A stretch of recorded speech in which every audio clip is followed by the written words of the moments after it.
Good afternoon, colleagues, and welcome to today's webinar. The topic is term to date submission process. So we are going to be looking at the steps that you need to go through for you to be able to submit your school's weekly submission successfully. So I'm going to be your host for today, supported by Nokulunga, and then the two of us, we are going to be bringing this webinar live to you. Thanks, Knox. I've just noted your message now. All good. So I'm quickly going to start the webinar by taking us through the ground rules. For those who are not joining us for the first time, I'm sure you are now familiar with the ground rules on how the webinar is usually conducted. But for the benefit of those joining us for the first time, I think it's important that we start the session by quickly going through the ground rules. Maybe just a quick sound check, Knox. Am I audible enough? Yes, you are, Yankee. Thank you. Colleagues, by default, when you join the DDD webinars, your microphone is muted by us. So at any given time, if you want to speak to us, all you need to do is to raise your hand. We'll recognize you, and that will then enable your microphone for you to be able to speak to us. So the only reason we are muting it is so that at least we are not experiencing people unmuting accidentally. If you happen to lose signal, you get disconnected from the session. For you to be able to join us again, or you just need to use the same link that you clicked on now, and then it will take you back into the session as soon as your connectivity is restored. For all the questions that comes to mind, colleagues, we are going to be having the Q&A time slot towards the end of the session. However, we always recommend that you don't have to park your questions for the Q&A time slot. You can be sending them through to us through the Q&A chat button at the bottom of your screen there. And then Knox will be responding to all those questions that you're going to be sending our way. The DDD webinars, colleagues, are recorded within the next coming 72 hours. You are going to receive a copy of the recording. You are going to receive the attendance register. You're going to receive a copy of the slide that I'm currently presenting to you. They are going to be sent to you in the form of the afterwork. So, colleagues, the DDD webinars, at the end of all of them, we always launch the polls for you to just give us feedback on how you received the session. Your feedback, as we always say, it helps us to better prepare for the coming sessions. Lastly, the DDD webinars are POPIA compliant. By registering to join our webinar, colleagues were giving us consent to publish this recording to publish it onto the following platforms. Number one, to upload it to the DDD YouTube channel. Number two, to upload it to the DDD Learning Hub for broader officials community to be able to benefit from watching the recording from the Learning Hub. And lastly, you are giving us consent to share this recording in the form of the afterwork. Remember, I already explained that you're going to be receiving the copy of this recording in the form of the afterwork for you to be able maybe to watch it later on and maybe recap where you need to recap. So with the ground rules out of the way, we are now going to look at the learning objectives, which will then mean this is going to be the start of our session. For this webinar, colleagues, we've got three learning objectives. The first one there, we want our officials to be able to understand term to date validation process, how it goes, colleagues, and how to do that. We also want our officials to be able to identify common challenges encountered when submitting school data. And then lastly, we want our officials to understand the benefits of term to date submission, right? So these are the three takeaways, colleagues. So the third one is going to speak then to what's in it for me. Why must I do this, colleagues? So these are the three learning objectives for today's webinar. With the objectives out of the way, we are going to start the session with what is the Valistractor? You know, for some odd reason, I always start these webinars by quickly explaining what is the Valistractor. And in my defense, I always explain that I'm starting here for the benefit of the officials who are joining the DDD webinars for the first time, or the officials who have never received the training on the Valistractor, or newly appointed SMTs who have no idea as to what is the Valistractor. And then interestingly enough, colleagues, I was in the field for the past 2 weeks, right? And then there were about, I think, close to 30 school administrators that I had an opportunity to meet. These 30 in particular, colleagues, they have been using the Valistractor for 3 years. The unfortunate part is they did not receive a formal training, right? However, the person who they came to succeed, right, when they were going on retirement, they then trained the incoming administrators on maybe on EMIS tools, including the Valistractor.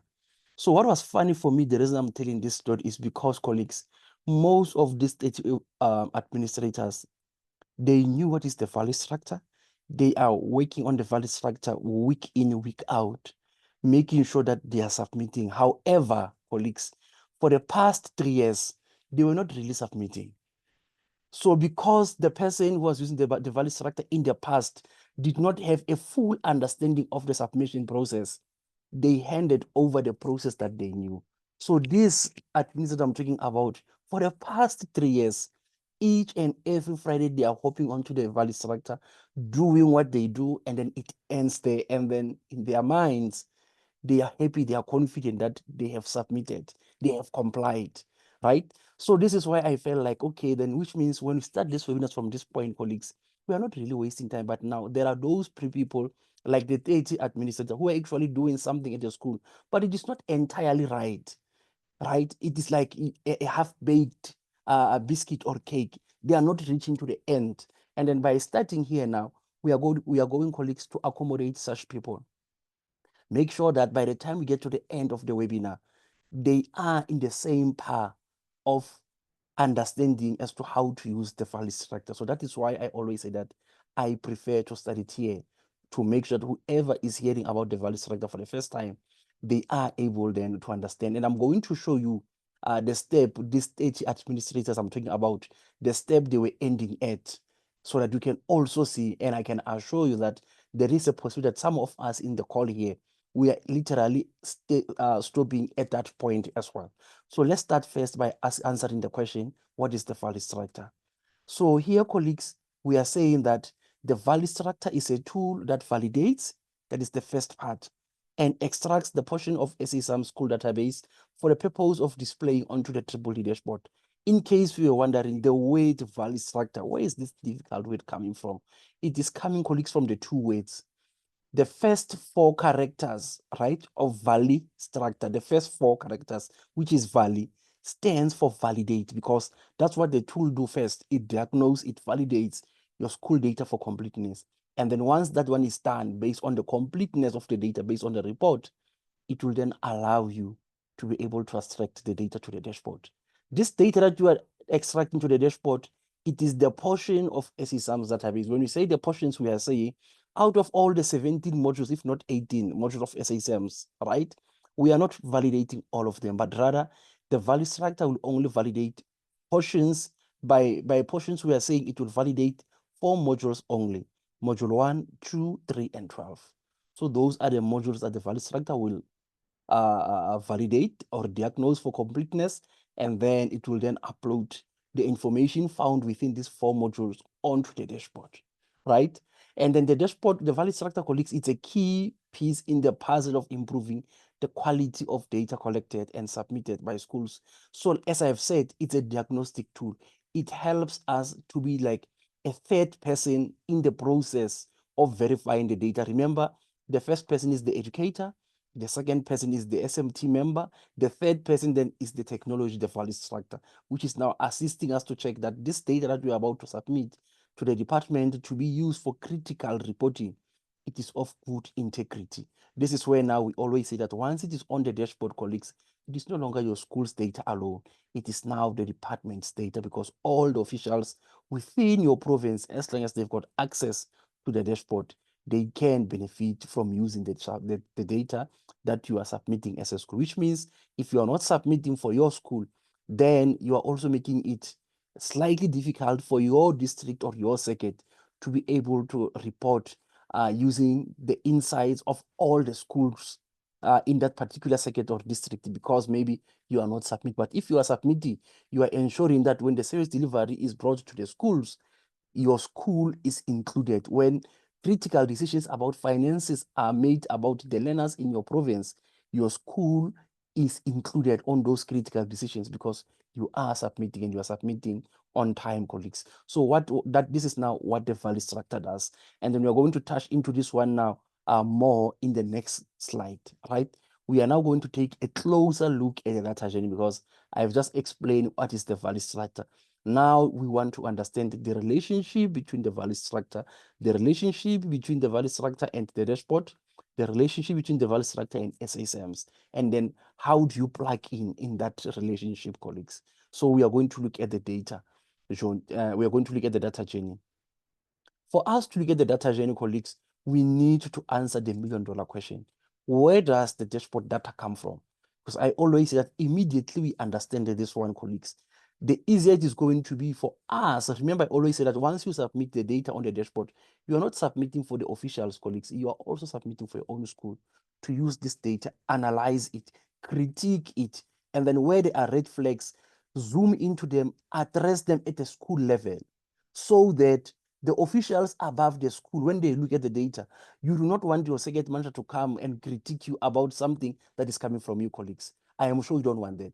We want to be one step ahead at all the times. And this is where now the dashboard comes in, because your circuit manager, when they plan their visit to come to your school, most likely they might hop onto the dashboard. You don't want them now to come and say, but now your SBAs maybe for last quarter were not at 100%. What contributed? You want it to be ready for those questions, right? So that then you can have those robust data-driven conversations with your circuit manager. So colleagues, to answer this question, we are now going to look at the data journey to understand where does the dashboard data come from. The first step, the foundation, the primary source, it is SSMs. But I always say, colleagues, before it gets onto SSMs, there is a process that happens behind the scene. And that process is extremely critical. It is critical than SSMs itself, colleagues. That process that happens before SSMs. And that process is the process of collecting data in the classroom. Remember the data that we are seeing on SSMs, it was collected physically and manually in the classroom. That process is important, colleagues. Once we tweak that process, I can assure you that we have already opened a can of worms. We have already opened a window for an error or for our data integrity to be questioned. Once you tweak that process of collecting, colleagues, that one is very, very important. I always say that in some provinces or in some instances, you'll find that there are schools maybe at the end of the quarter, they are only realizing, but man, there are learners who just walked straight to the classroom. These learners are not on SSMs. We are not even aware of these learners. Immediately that happens, colleagues, immediately that happens, no matter the school, I always say that that is a red flag that the processes at the school are flawed. They are not, like, they've got a lot of issues, or there is no process at all. Because remember, if we have processes in place at the school and we are doing things in line with the best practices, there is no way that will go the entire quarter and only realize when we print the recording sheets on SESMs that there are learners whose names are not appearing, colleagues. That one is just a failure on implementing best practices.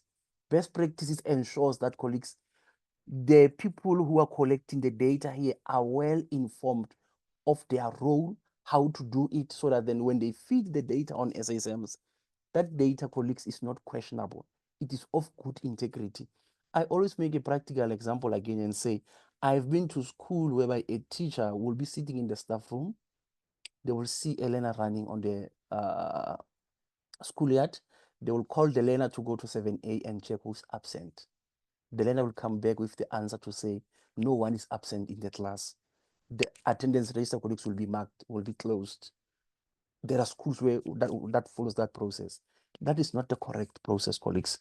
If we follow that process, it is the reason we will see at the end of the quarter that learners who are not on SSMs are actually in the school, but we are not aware because we are not doing a roll call of learners to ensure that what we are reading, even the roll call must be done from an SSM's printed register, because If you are not on that register, colleagues, you are not in SSMs. You can't be on SSMs but not appear on the register.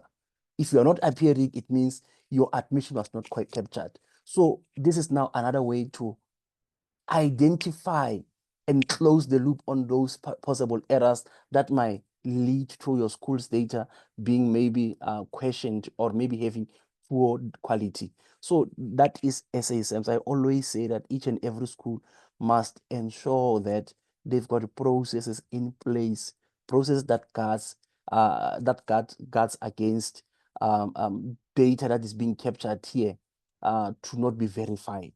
So SASMs is the primary source, colleagues. I was just explaining that before SASMs comes, we've got teachers.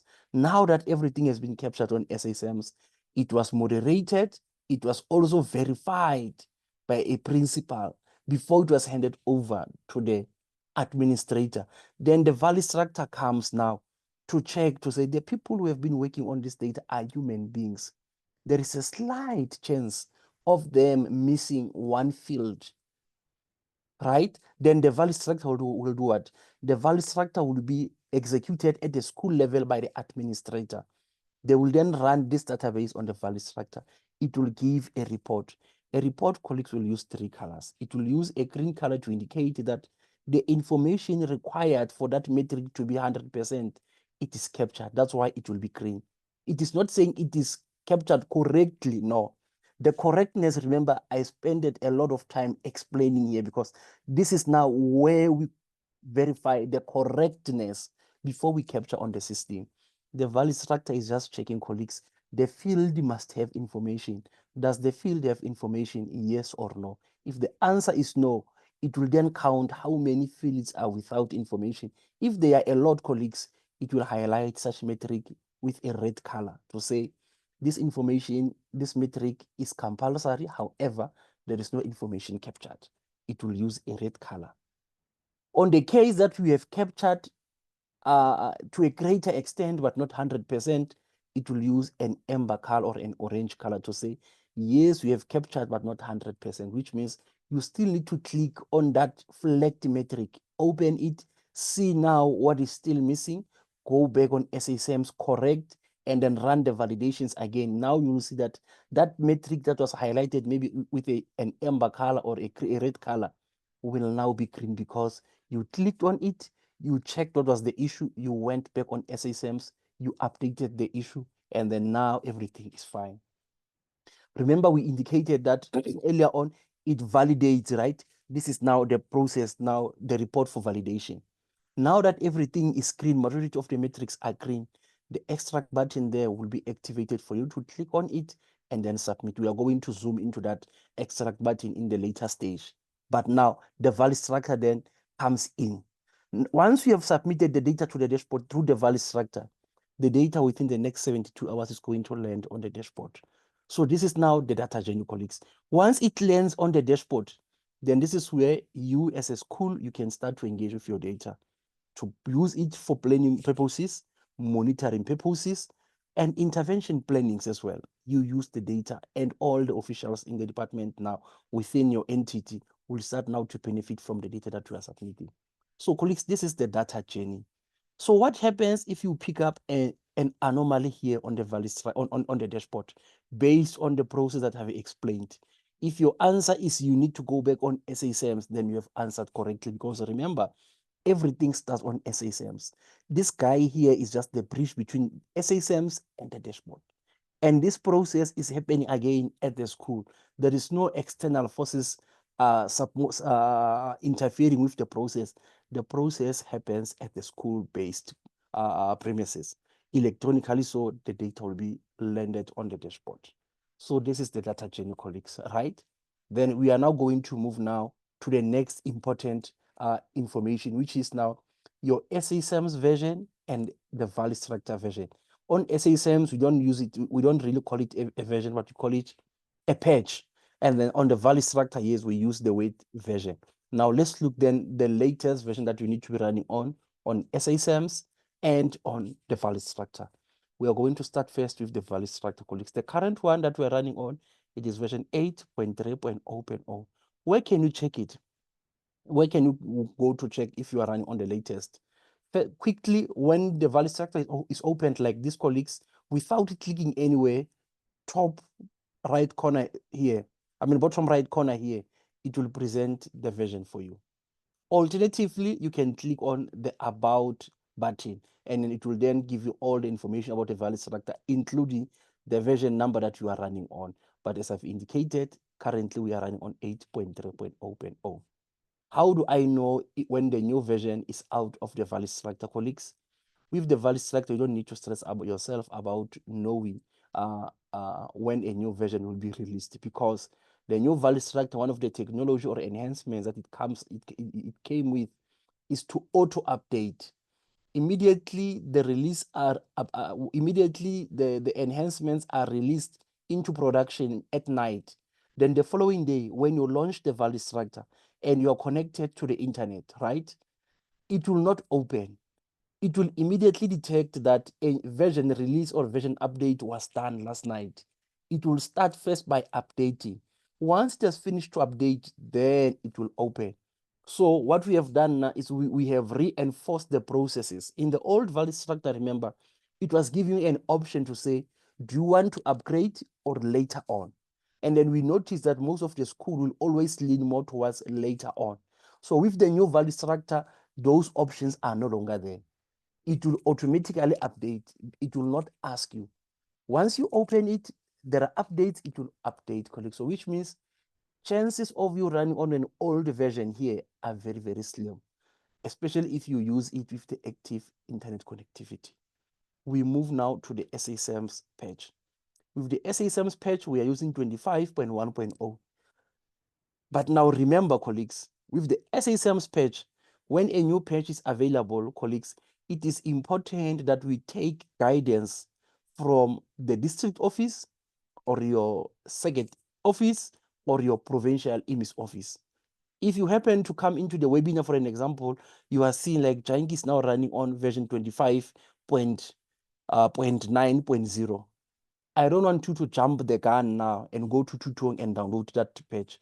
Always wait for a clear directive from your province colleagues to say it is safe to download the patch. And then once you have received such communication, then you can gladly go to a preferred website where you usually get the patch and then run it on your machine. Or alternatively, your district or your EMIS office will come to your school and patch for you, depending on the process that your province is following. But the message here is, please do not jump the gun. Always wait for such communication. Colleagues, now that we have looked at the version that needs to be running on SASM's and SASM's patch, we are now going to look at the submission types that we are having on the Valistractor. It is also equally important for us to understand these things, colleagues. So we have two submission types on the Valistractor, right? In case you are asking yourself, but I'm seeing another button that says database submission. I am not going to speak to that button, colleagues, because this button is only applicable to some of the provinces, not all of them. So for today, we are going to focus on a generic submission types that applies to all the provinces. And then one of those submission is term to date. Remember, today's topic is the term to date submission process, right? So that's what we are going to be looking at, right? The benefits of doing your the term to date submission process. That's what you're going to be looking at. So here, colleagues, then we can see that we've got the first submission type. It is called term to date. It refers to a weekly submission that occurs each and every Friday. Tomorrow, which means you were expected to do this one. Last week, Friday, you were expected to do this one. And the prerequisite for this submission to happen successfully is your learner and educator attendance. Those are mandatory prerequisites. Plus, this one is an additional prerequisite, the tasks that were administered during that week. So which means if there are no tasks that were administered, you will still be able to submit, right? But if there are tasks that were administered, they have been marked, recorded, moderated, then they need to be captured on SASMs. They need to form part of your weekly submission, colleagues. We move to the next one, final validation. We call it final validation on the Valistractor, but the commonly known name for this button is quarterly submission. It refers to the end of term submission of all the tasks. So those prerequisites that we are finding for term to date, they still apply here. The only difference is that now under this one, the final validation, everything must be 100%. Both the attendances for the learners and educators must not be 100%. The task marks is no longer optional. It's now a mandatory. If your SASAMS database does not have any task marks captured on it, you will not be able to submit. So all those prerequisites for this one, for here colleagues now, it's a must. They must be in place. Otherwise, you'll not be able to submit.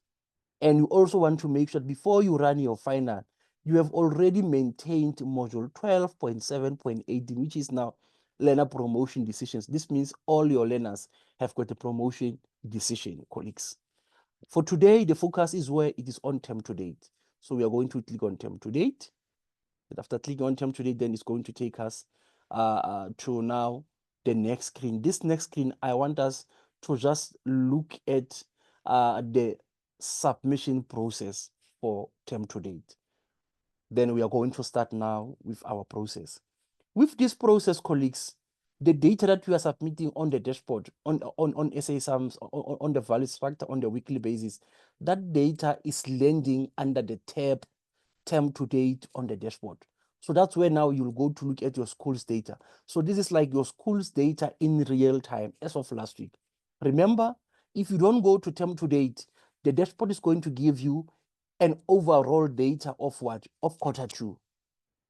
But by clicking on term to date, you are saying, I have analyzed my school's data for last quarter. I have come up with strategies. I have come up with targets. And these targets now, remember, we are not going to wait for the end of term to check if we are meeting them or not. We want a place to go and be monitoring them in real time as of last week, colleagues. This is where now term to date comes into play. As we are submitting each and every Friday, that Friday's data on the dashboard, it is landing under that tab called term to date. Now, what kinds of insights will you find when you go to term to date, colleagues? You'll find there under term to date the information about educator absenteeism as of last week. Last quarter, for an example, I had an issue at my school with absenteeism of educators. At the end of the quarter, the total achieved attendance percentage for my school, it was 93%. It is not acceptable because I know that the minimum accepted educator attendance and learner attendance by national, it must be 95% and above. But my school in quarter two, we achieved 93, right? So which means we need to work hard for that 2%, at least at minimum, that at the end of quarter three, we are attending at 95%. So which means, colleagues, already educator attendance, it has forced its way onto your what? Your quarter three interventions. It's part of your interventions because you didn't do well last quarter. You want to improve on it.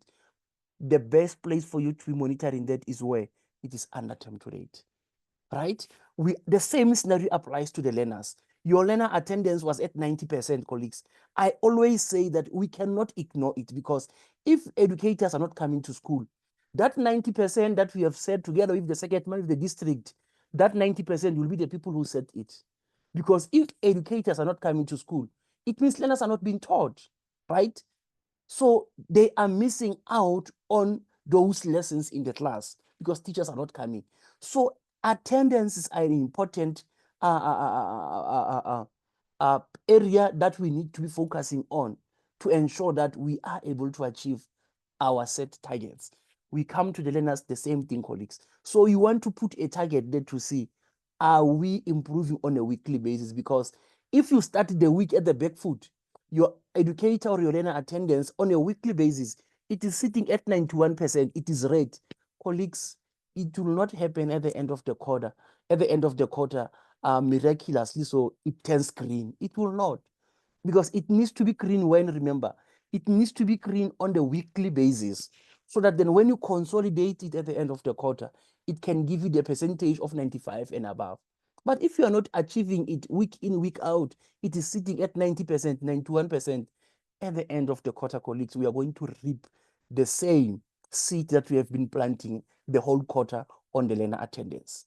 Those are the two insights that you can find and attempt to read. The other one is task coverage, right? With task coverage, I always say that, colleagues, with task coverage, right, the people who are sitting at the district circuit curriculum officials tracking and keeping an eye on the schools, this is one of the area of interest that you want to be keeping your eye on, because you want the task coverage percentage to be increasing throughout the quarter. You don't want to find yourself where we are now, where we are in September, and then the task coverage, when you look at it, it's still saying 1%, 0%. Colleagues, I always say that I might not be an SME when it comes to the subjects, teaching and stuff and so forth, but I know that when it comes to subjects like languages, by now, there must be at least 2 tasks already assessed and captured on SSMs, because your languages are giving you more than 1 task in your quarter. So for the fact that we are already in September, there must be a percentage change when I look at the task coverage to show that even if we say for tourism, for an example, I'm not picking on tourism, we are waiting for maybe an exam that's going to be written at the end of the quarter. But these other subjects that are having tasks that build towards the end of the quarter, they need colleagues to reflect when you look at the percentage. But I always tell colleagues that, but you'll find in most cases, it will always be at 1%, 2% until the last 2 weeks of the quarter or the last 3 weeks of the quarter. Suddenly, it will shoot to 80%. The learners at the end of the quarter, they perform poorly. Remember, we've been looking at the task coverage throughout the quarter, right? It has always been at 1%. Suddenly, within the last 3 weeks, it skyrocketed to like 80%. Now learners are failing.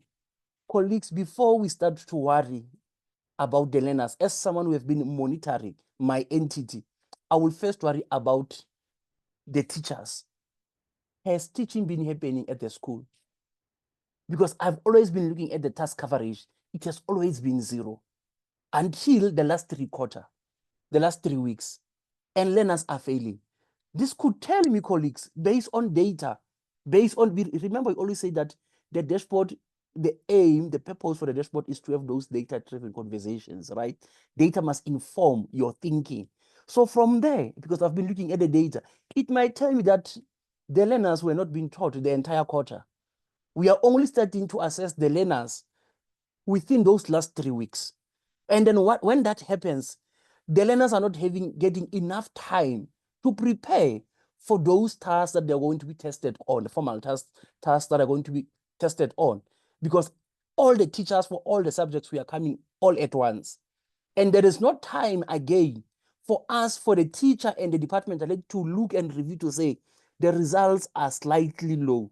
Can we do a reassessment and compare at the end of a reassessment which results are better to capture? Because if we are doing it at the end of the quarter, a learner who achieved a 1, colleagues, we have to capture it because it's the end of the quarter. We don't have time to reassess, right?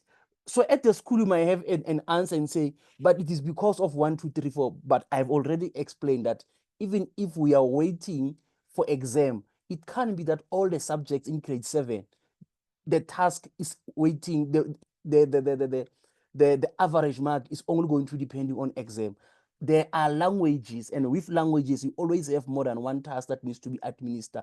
It was supposed to push the percentage up to show that by the time we get to the exam time, at least 60% is captured. Then we'll assume then that the 40% will be then the exam, right? So I hope this makes sense, colleagues. So this is now the information that we are going to be finding under the term to date. And then the term to date, colleagues tab, it helps the SMTs, subject advisors, and circuit managers to monitor not only task marks captured, but the attendances as well. Because remember, we don't want learners to drop out as well. And then poor absenteeism on the learner's side, colleagues, is also a sign of a possible dropout.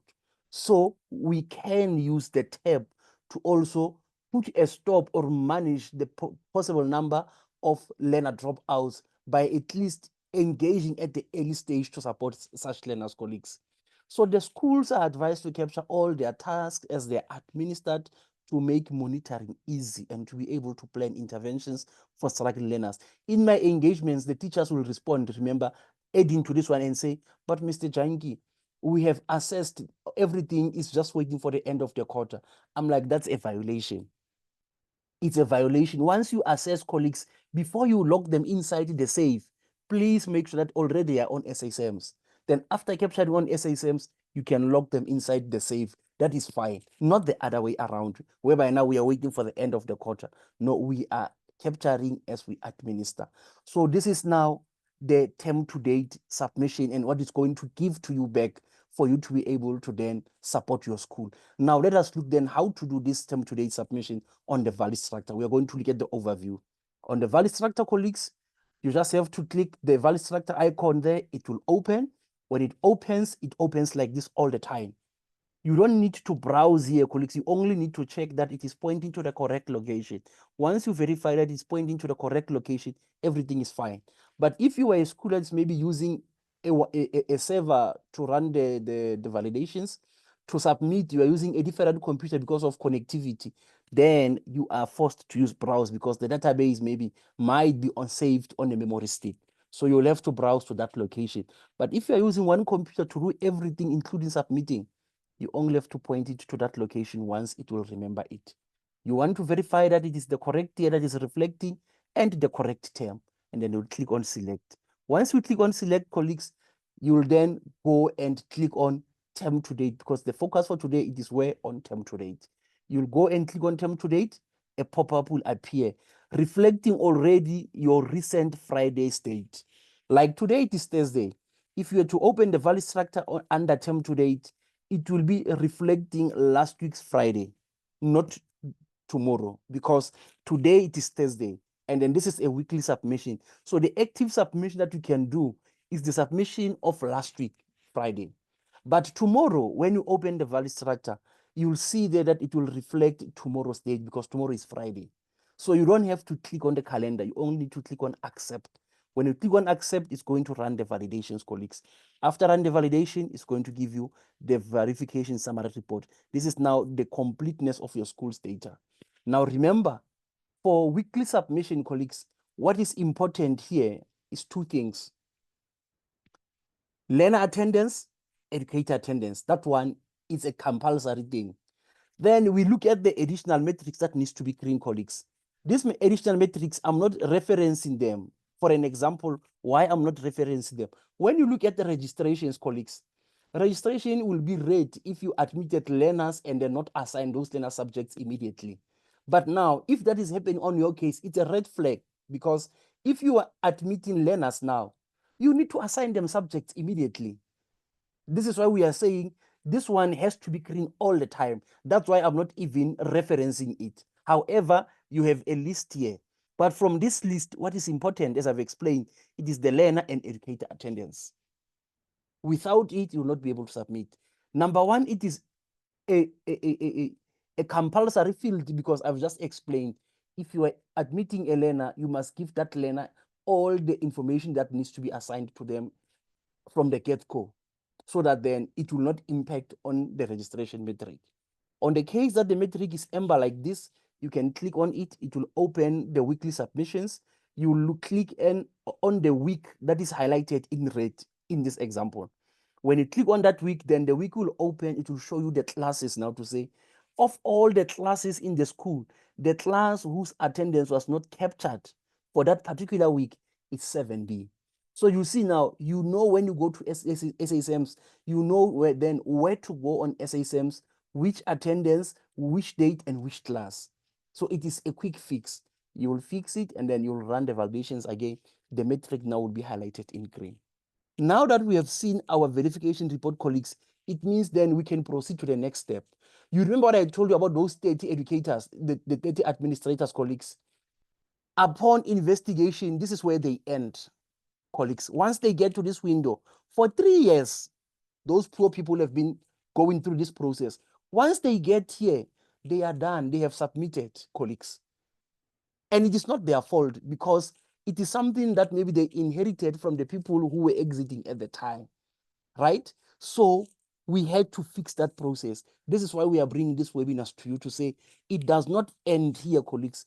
At this stage, it is giving you the report. You still need to go 2 steps for you to be able to submit. Let's look at those steps that you still need to go to. You need to go and click on the button called sign off report. With the sign off report, the icon is there. You will click on that icon. It will call up this menu, colleagues. If you have a color printer, you will choose a color printer here and you'll click on print. If you don't have a color printer, you'll choose the option that says Microsoft Print to PDF and you'll click on print. It will call up this window where you need to select where do you want your PDF to be saved. We are choosing print to PDF because we don't have a printer. We don't want to print the report in black and white because if you print it in black and white, it is going to lose now its colors, and the colors are important for this sign-off, colleagues. That's why we are choosing now to save it as PDF first, so that then whoever needs to look at the data, sign it off, they can look at it from the screen where now the report is still having all the colors presenting. You'll choose the location, colleagues. Another something that I've picked up in one of the schools, their desktop was so full. And then when I had a look, it was full of sign-offs, colleagues. Remember, I always advocate that for the sign-offs, I recommend that you create a folder, either on the desktop or on your documents, but you create a folder. You name it sign-offs.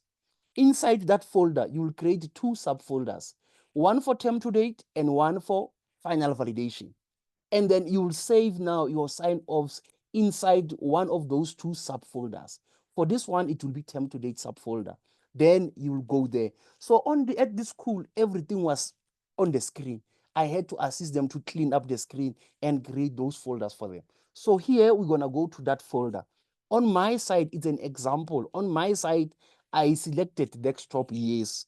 Please don't select a desktop without a folder on your side. On my side, it is a desktop without a folder, which means after clicking on save, I need to go now to my desktop and then I will find my sign off with the naming convention that I have used to save it, which is now the year, the month, and the day. When you open this sign off, colleagues, you will see that it is still giving you the same verification report that we have seen. But now it needs additionally, the principal's name will be printed already. It needs the principal's signature and the date plus the school stamp. This is now the authorization that you will receive from your principal permitting you as the administrator to submit. So you see, this is still not the submission. For a principal as well, there are principal who are sending this document, colleagues, to their second managers and say it's a submission confirmation or proof of submission. It is not.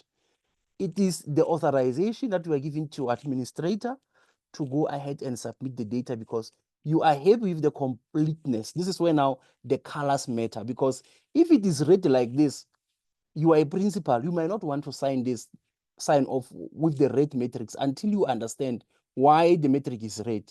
And then if it is something that is outside the school, then it means you can sign.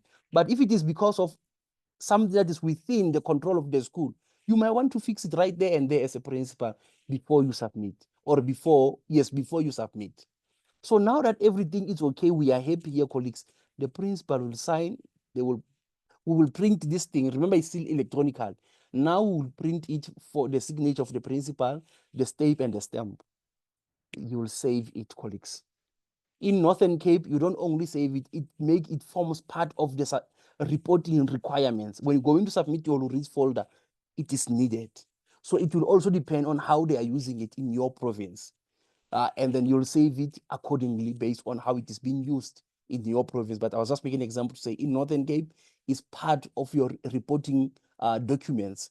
You go to a district office to submit, this thing needs to be there and it needs to be signed.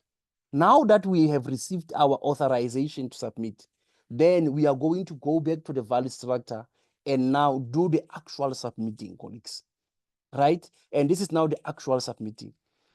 You don't have to relaunch the Valistractor, no. Now that you have received your sign off, all you need to do is to click on extract button. It will call up this window. I always recommend that you want to read, verify, especially the contact details here, are the contact details that are correct and actively being utilized, the cell phone number of the principal and the school telephone number. If everything is okay, you'll click on accept. And then colleagues, the Valistractor will start now to compress your database and to submit it at the same time. Once it is submitted, you will get the confirmation number 4 that says your submission was successful. Without this pop-up, colleagues, do not assume that your data was submitted. Again, that's another thing. If you don't wait for this pop-up, you close. When this thing disappears, step number 3 disappears, you close the Valistractor. Know that you you interrupted the submission process. You want to wait for the pop-up. Now that we have finished our submissions, then we are going to then now look at now the benefits of this submission, of which some of them I have already touched on them, but I'm just going to now quickly speak to them, high-level overview. Colleagues, term today is going to help you to plan for the term. Remember, I've already explained that. Already you know how you performed last quarter. You have put your targets. You don't want to wait for the end of the quarter to see if you have achieved your targets or not. You want to track them in real time. That's where now the plan for the term comes in. Because you are going to use your last quarter's data and then plan for this quarter. And then whilst we're at it, you want to be able then to do what? To be monitoring in real time. It is going to support to help with the improvements during the term. Because remember, if the learner educator attendance for the 2 consecutive weeks, it is sitting at 91%. It means the SMT needs to sit again. Clearly, the steps that they have put in place to improve on attendance, 2 consecutive weeks, we are not winning. So we need to sit and say, is this an early warning system to say we need to relook our processes? Or are we saying it's too early? Let's give it the 3rd week. You have the data there, you can see. Then the decision will come from the school to say, maybe the 2 weeks, let's allow it. Let's go to the 3rd week and see if it will pick. If it doesn't pick, then let's go back to our plans. Because if we continue with these plans, by the time we get to the end of the quarter, the attendance for the educator might have actually declined further compared to quarter 2. Or the attendance of the learners might have declined further compared to what it was last quarter. So it's going to help you, colleagues, with those improvements. You are going to be able to review the performance at the end of the quarter, right? And in this performance that you're going to be reviewing, colleagues, most likely already you have seen the impact of the interventions that we have come up with as you started the quarter. So here already, we are going to now celebrate and then firm up as we go into the next quarter. You will have a visibility of learners and educator attendance trends. I have touched on this one, colleagues. And then some enhancing, exciting features on absenteeism are coming on the dashboard as well under term to date, whereby now we are going to be showing you again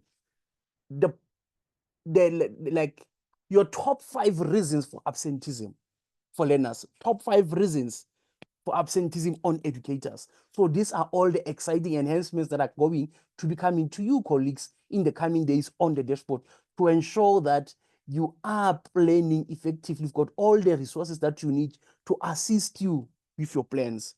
Accurately allocate schools' resources and services. This is important, colleagues. The service delivery that the DBE is delivering to the schools, colleagues, it is not on assumption. It is not on instinct and experience to say, in our experience, last year we had 12.5 million. Most likely this year, we are going to have 13.5 million. Therefore, our budget, no, colleagues, it doesn't work like that. Those plannings and service delivery are informed by data. When predictions are made from data, colleagues. So you don't want now your school to be left out because they are not reporting on time or they are not reporting at all, so that when we make those predictions, you know that your school is counted. So you want to make sure that you submit so that then you are able to plan the resources accordingly. Not only, colleagues, DBE, even you as the school, you want to be able to plan the resources accordingly. In some of the provinces, we are also using what we call online application systems, right? At the end of the time, towards the end of the year, you need to commit as a school to say, at my school, based on the performance of my learners, I am committing that I might have available 150 tables or chairs for new admissions only. That predictions, colleagues, needs to be informed by data.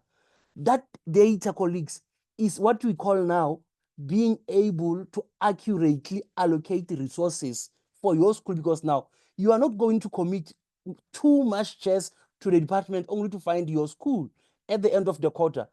In real time, based on data, you can only admit new admissions for grades for grade 8 of only 50 learners, because already the learners, current learners, are not doing so well. So chances are in December, most of them are not going to make it. So now you can't commit more numbers than what you're going to be having.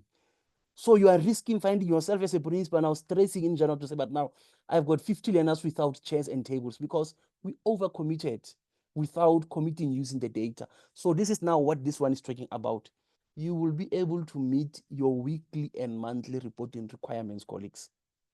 We are required to report on a weekly basis.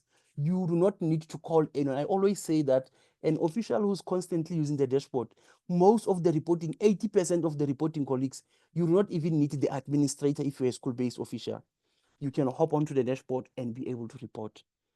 If you're a school-based official, 80% of the reporting that you need to report principal, you don't need your SMT. You only need to make use of the dashboard frequently to master it, understand it, and you'll be able to report. It is going to help us with the interventions, colleagues, especially regarding absenteeism on educators and potential dropouts. So these are all the benefits of you submitting the data on a weekly basis. When you look at these benefits, they are not only the benefits for the department, no. They are the benefits for you, and then ultimately they will impact now the department as a whole, colleagues. Moving right along, we are going to look at the common submission issues that you need to be aware of. And I can assure you, colleagues, that if you are running on the latest version of the Valistractor, latest patch of SASMs, you have already eliminated 80% of the common submission issues we are going to be looking at. The first one, it is this one. This one will only encounter it when you are installing the Valistractor for the first time, or if you have bought a new computer, or you have installed maybe an antivirus, a new antivirus, then that's the only instances you'll come across this error.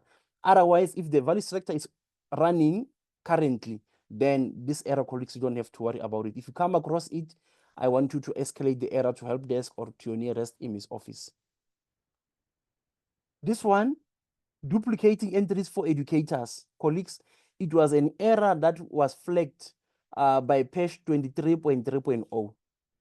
So when patch 23.3.0, no, these errors were identified before patch 23.3.0. So if you are running on patch 25.1.0, as we are speaking now, you will not be impacted by this error, because this error was fixed by this patch that was released in 2023. That's why I was saying that if you are running on the latest version of SAS of Valistractor and patch, you have eliminated 80% of the possible errors that you might encounter. Missing software prerequisites, again, this will happen when you install the Valistractor for the first time. And colleagues, with the Valistractor errors, I always recommend that when you escalate, don't escalate in a way that you are not making it easy for the person you are reporting to assist you. For an example, you are reporting, you are saying to me, Janki, my Valistractor is not working. But that is not enough, colleagues. The Valistractor on your screen, like we are looking on my screen, it is saying to you, missing prerequisite software error. Yes, it is not working. That's number one. We agree. But why is it not working? It is telling you already. So when you escalate, you want to say, Janki, my Valistractor is not working. It is giving me an error message that reads, missing prerequisite software. So you see, already you are already telling me the Valistractor challenge, so that then when I respond to you, already I respond with a solution, not with a question that says, what is the problem? Now you need to read the problem for me. So this one here, colleagues, if you come across it, it only affects you if you are installing the Valistractor for the first time. If not, you will not come across this error if the Valistractor is running optimally on your computer. If you come across it, escalate it to your IMIS and or help desk. Master list mismatch, colleagues, it was a validation rule that was put in place when the new Valistractor was launched, but it was now removed, or it was paused. So this rule is no longer in place, right? So if you come across this error on your side today when you try to submit, colleagues, do not be alarmed. This is due to poor connectivity on your side, because remember, the Valistractor is now working online. The provincial master list, the dashboard master list, it is online. So when you try to submit, the Valistractor first, before it can submit, it communicates to the online server to say, this EMIS number, where does it belong to? Or it is belonging to province Northern Cape. Now in Northern Cape, which district, based on this digit, it is belonging to JTG? So when you come across this error, it is because maybe the Valistractor is not able to do that verification because of poor connectivity, and then failure to locate your school's entity belonging, the entity the school belongs to. It might give this error message. Don't allow it to alarm you. Just close the Valistractor, launch it again, because remember, when you launch it again, then it is going to refresh the internet as well on its own, right? And then this time around, everything will go okay. Missing citizenship. This one here, column contains 409 null or empty. This one, colleagues, it is now when a learner on their profile, you did not select the citizenship, South African, so forth and so forth. You just need to go on SASMs. It will show you the learners without citizenships. Give those learners citizenships accordingly. This error will go away. The Valistractor offline, the same, colleagues. This one, again, it happens to most of us, including myself. If you come across this error, it is because of internet, not that you are offline. Just close the Valistractor, see when you launch it again, it will not pick up the internet. If it is continuously continuing to give this error, then send your database to your EMIS office using the secure channels that you are using in your province to send database, so that then they can submit on your behalf, and then escalate this error now to help desk, for help desk to assist with the investigation as to why the Valistractor it is firing that pop-up when you are actually connected to the internet. Extraction error. This one, it happens sometimes after Valistractor update, whereby now the path, it is still present, but it is no longer actively pointing to the SASAM's location. So you might want to do what? To rebrowse and make sure that you reactivate the path. If the error is still continuing, colleagues, it means you need to escalate. Now, for you to escalate, you'll take a screen grab of the entire screen, go to this location, documents on your computer. Inside the documents, you'll find the folder named Valistractor logs at the bottom of all the folders. Open it. Inside it, there is a wait file, the wait pad. Attach that wait pad to the email that you're going to send it to help desk, so that then they can use the wait pad to check what is firing this error, colleagues. No data found. This one, it's a January error, whereby you have not done the LURIS for 2025, and there is no LURIS in the back end, and it will fire up this error. We are now in September, so chances of you coming across this error are close to 0. Unsuccessful patch error. This one that says patches table, colleagues, this error, it will not block you from submitting. You'll be able to submit with it. But we don't want you to have any red metrics. So escalate this one to your EMIS officer to correct, colleagues. It's an issue on the back end. They know how to fix it. It will not block you from submitting, and we want you to escalate it before it becomes an issue. Subject official error, the subject codes are duplicating. This one as well, colleagues, it was an error that we experienced, I think, in 2023, if not 2024, early January. If you are running on the latest patch, you will not come across this error, because the release of the latest patch, colleagues, was released to address this error, right? Then if you are running on patch 25.0, 25.1.0, you encounter this error, reach out to us. We will give you an SASAM's error fix tool to run, and then when it opens the error fix tool, you will select the button that says Valistractor subject ID null. You will run it, it will address this error for you. But normally, the latest patch is supposed to have resolved this error for you already. Another error is this one that says query for subject official. The latest patch, colleagues, is supposed to have fixed this one. But I received a query like this one, I think on Tuesday, from one of the EMIS officials in Northern Cape in Appington. Because the school is running on the latest SASM's patch, I immediately shared the same SASM's error fix tool with the EMIS officer, and I requested them then to run the button that says subject official null. and then it will fix that error for you. This is now the last one. So this one, colleagues, is the same error, but computers present it differently. So it will say subject criteria contains null or subject ID nulls. The same error, if you're running on the SSMs, the latest SSMs patch, it shouldn't be there. But if it is there, colleagues, reach out to us. We will give you the SSMs error fix tool to run, and then everything will be fine. The error fix that I've been referencing, it is attached there, colleagues, but you can also, you'll get it when we share the slides. You can also get it from us at help desk. So once you have received the task fix, you will download it onto your computer. You will launch the file, right? It will open like this. On this window, you want to point the tool to your SSM's location, and then you will click on continue. It will open the tool. The two buttons that I've been referencing here, they are restore the subject official link or the Valistractor subject ID null. These are the two errors buttons that will fix one of those 4 errors that I have explained, colleagues. So, colleagues, I think with this one, we have come to the end of the session. I'm going to pause here. And then whilst I'm pausing, I'm going to pause on the screen where now I am showing you the help desk email address. I've been referencing help desk throughout my session where I was saying, if you get stuck, feel free to reach out to help desk. This is the email. And then underneath the email, we've got the contact details. You can also give them the ring. When you give them the ring, please just be patient because the phone sometimes might be engaged. It's not that maybe the number is not working. It's simply because of maybe the team is experiencing a high volume of calls. That's why the line is constantly engaged. So this is now another alternative. The last one, colleagues, in Northern Cape, I actually recommend every time I train that you see here, I am presenting help desk at the top, help desk contact details. Secondly, IMIS officer at the bottom.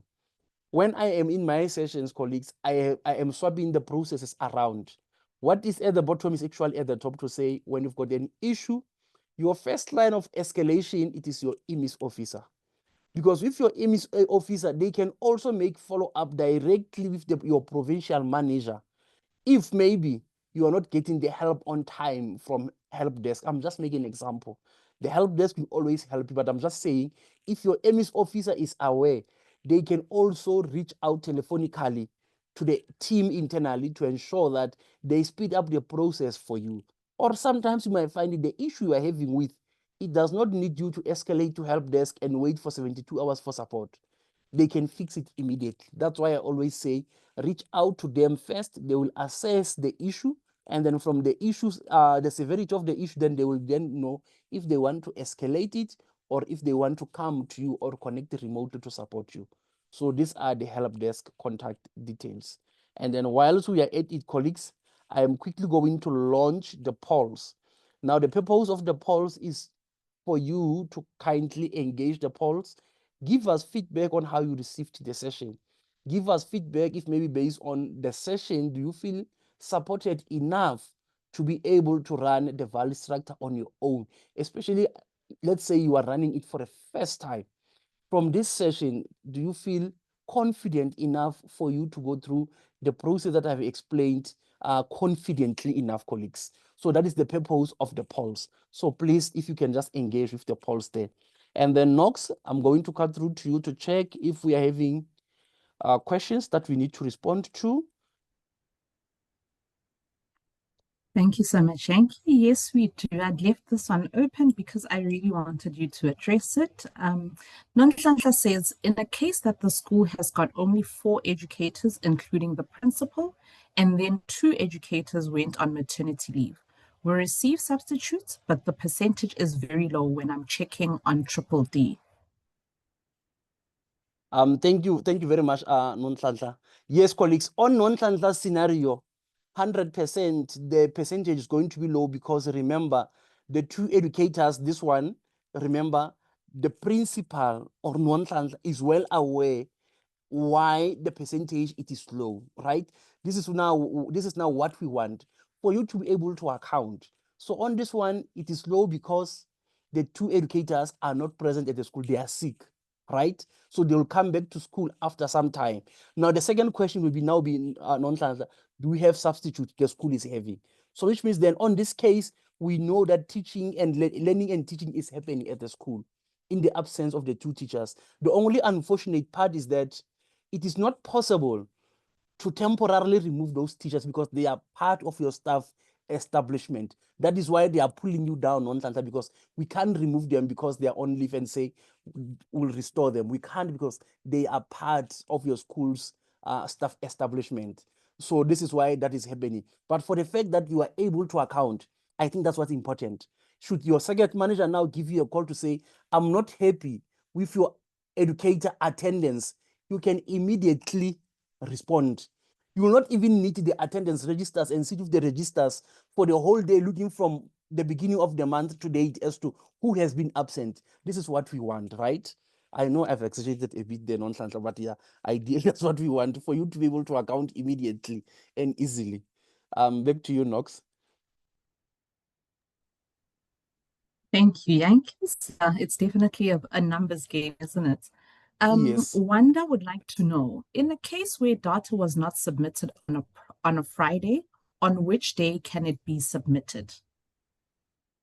Perfect. So, colleagues, if you couldn't submit last week Friday, you've got this week Monday up until today, Thursday, to make up for last week. That's why earlier on I said if you were to open the Valistractor today and then you select term to date, you will see there that under term to date, it will still be reflecting last week's Friday, not today. But now if you open it on the actual Friday, which is tomorrow, then it will reflect this week's submission. Then which means that window for you to make up for last week, it has now closed because we had between Monday to Thursday to make up for that one. Thank you for a good question as well, Wanda. And then we have Ntate Maja with a hand up. I have handed him the mic. Ntate Maja, over to you. Please unmute and ask Yankee your question. Okay, thank you, colleagues. I just want to ask this question that what are the best functional strategies that can help at our work situation to improve attendance of learners and educators? Because we are facing that thing, and most of the learners find it is severe, and but we don't have a functional strategy. So, what are the best ones that maybe you can suggest for us to use? Thank you. Thank you very much, Ndade Maja. I'm going to throw the question back to everyone on the call and then open the Q&A chat now for everyone. I know we've got principals in the call, we've got circuit managers, we've got all PED officials, colleagues. Please, let's share again on this platform the best practices, because I think I will not be the right person or in the right position to really prescribe some of the best practices, right? So I think the best option will be maybe for colleagues on the call to really share their best practice, because I know there are best practices from the schools.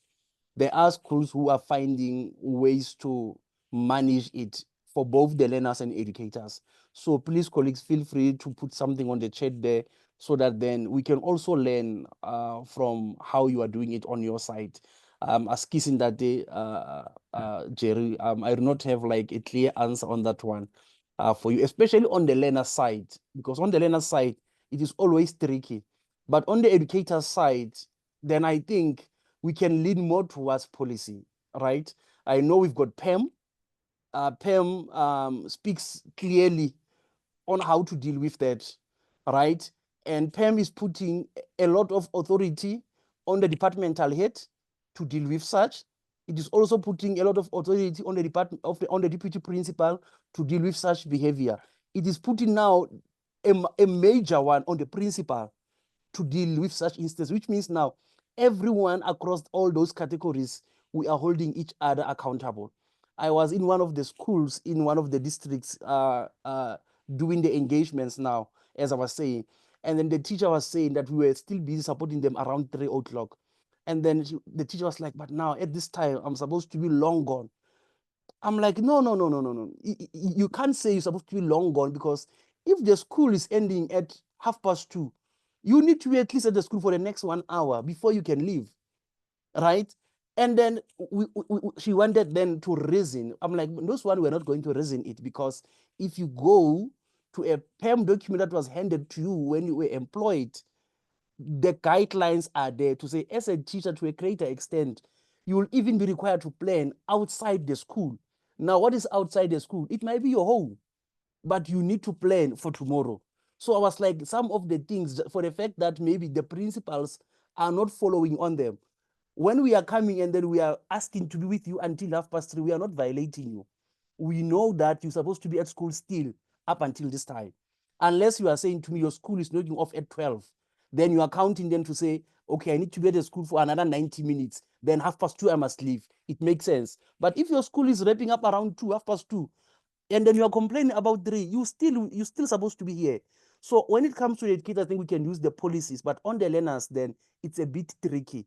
So I just wanted to bring in this example of the team, because now we were already talking about the times of leaving and coming in. We were like, no, that one is informed by policy. You know it as a teacher, unless you did not read it, but it is there that you will work here even on holidays if it needs be.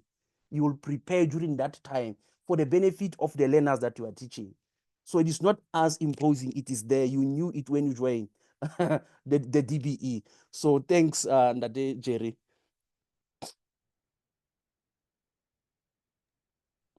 Yes, thank you, Ndade Jerry. I see, yes, 100%, that one.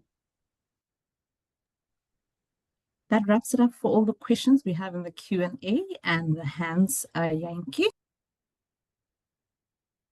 Thank you very much, Knox. And then thank you very much again for the colleagues who have already engaged with the polls. Can I please request that the remaining officials who have not really engaged with the polls to please do so, to just please give us feedback on how they received the webinar.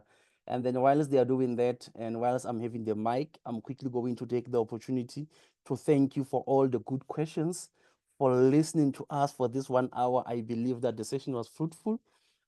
Please, if you feel like maybe there are people who were supposed to have joined, but maybe they couldn't join because they did not receive the invite, please feel free to share not your link with them, the one that you registered with, not that one. Share the invite that you received from us with them, so then they can register using their own names, and then join us again tomorrow when we repeat the same topic, colleagues. And then thank you very much really for joining us. I wish you a great afternoon further. Knox, over to you, and then you'll also then close up for us. Thank you so much, Yankee. I was struggling to unmute there for a second. I would just like to say belated Administrative Professional Day to all our administrators. Yesterday was your day where you were celebrated. As Yankee has mentioned, administrators are really at the backbone of quality data. They make sure that all that data goes onto SA SANS, goes onto the Valistractor, goes onto the DDD. So we really appreciate the role that you play in your small little corners. Sometimes I know you don't really feel appreciated, but from the DDD team, we would really like to appreciate you. We appreciate your attendance in these sessions in order to make sure that you're capturing data correctly and on time. Thank you so much to everyone who has joined us today, all our regulars. We appreciate you. We appreciate your calls. Mr. Cele, we have noted your concerns with regards to the afterwork from the Circular D3 webinar. I have escalated to the comms team, and a follow-up email will be coming just to make sure that you do have access to the attendance register, all the recordings, and all of the slides. Thank you so much, Yankee, for always being in. In case you're wondering, IK is on leave, which is why he's not joining us today. So he's getting all the rest he needs to come back and lead us into the light. So thank you so much, Yankee, for stepping in. Colleagues, let's see each other, for those who missed it, between 12 o'clock and 1 o'clock tomorrow afternoon. It's a repetition of the session, so please do share with those who are not on the call today, and please come back if you still need any other clarification on any of the content that's been covered. And I see Yankee has just shared the contact details of our respective team members in your respective provinces. Please do reach out to them to make sure that you are fully capacitated to make full use of the DDD dashboard. Thank you so much, Yankee, and have a good afternoon, everyone.